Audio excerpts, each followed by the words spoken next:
See my screen? Yes, very well. Yes, this was the SIMOPS workshop which was done previously, and I will just enlarge it. It was produced work pack wise. So we can do work pack wise. Even we can do work pack wise. Just a minute. It is a very big spreadsheet. That's why I couldn't get it on my screen. Yeah.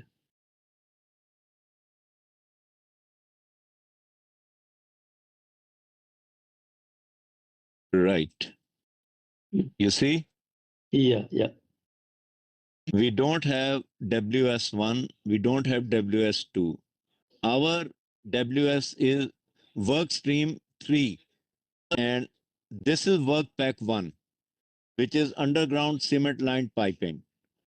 It is exactly as per prepared as per our scope of work. What earthworks, civil, structural, piping, electrical, instrumentation, tie-in works. That is for work pack 1. Journal activities, then pre-commissioning, commissioning. Then you go to work pack 2, major and medium criticality machinery.